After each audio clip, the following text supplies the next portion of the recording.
មិនមែនមនុស្សគ្រប់គ្នាទាំងអស់សុទ្ធតែមានជម្រើសអាចជ្រើសរើសនៅអ្វីដែលល្អសម្រាប់ខ្លួនឯងបានទេប៉ុន្តែចុះបើយើងអាចជ្រើសរើសនៅអ្វីដែលល្អសម្រាប់ខ្លួនឯងបានហើយហេតុអីបានយើងត្រូវចាយពេលចាយកម្លាំងនិងលុយដែលខំប្រឹងរកបាននេះទៅលើការព្យាបាលជំងឺជាជាងជ្រើសរើសរបបអាហារដែលត្រឹមត្រូវថ្ងៃនេះខ្ញុំទទួលបានវត្តឆឹមមកញ៉ាំអីជុំគ្នានៅ Steamy ឡាញ់ហ៎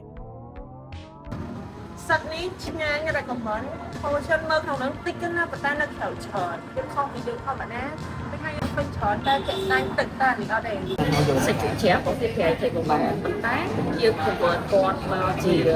សាច់គោជាមួយនឹងតែវាប្រែតែកងទាប្រៃសាច់គោឆ្អឹងចានីចំហុយរវាងកងទាប្រៃសាច់គោហើយថៃប្រមាកងទាប្រៃមួយណាប្លែកកងទាប្រៃសាច់គោប្លែករៀបថាស្តៀងគ្នាឆ្ងាញ់ថ្ងៃនេះខ្ញុំបានមកសាកល្បងឈុតអាហារថ្ងៃត្រង់បែបចំហដែលមានតម្លៃចាប់ពី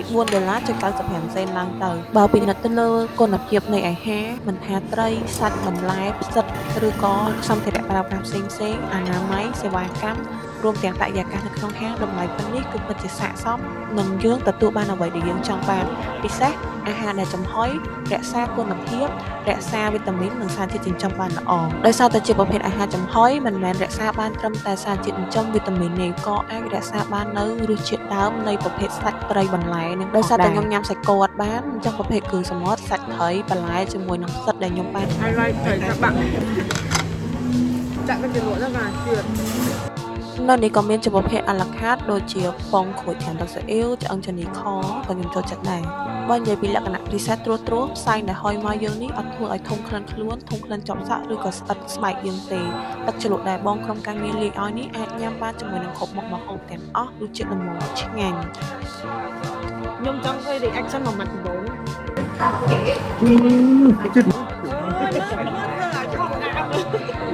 មានចាក់ខ្លាច់ឆ្ងាញ់រសជាតិអត់ដិតទេរសជាតិល្មមខុសពីបបរសាមជូរអត់មួយអានេះបបរសាមជូរវាម្យ៉ាងគាត់ថានេះវាអត់ទៅដិតយើងអាចញ៉ាំបងអ្នកគាត់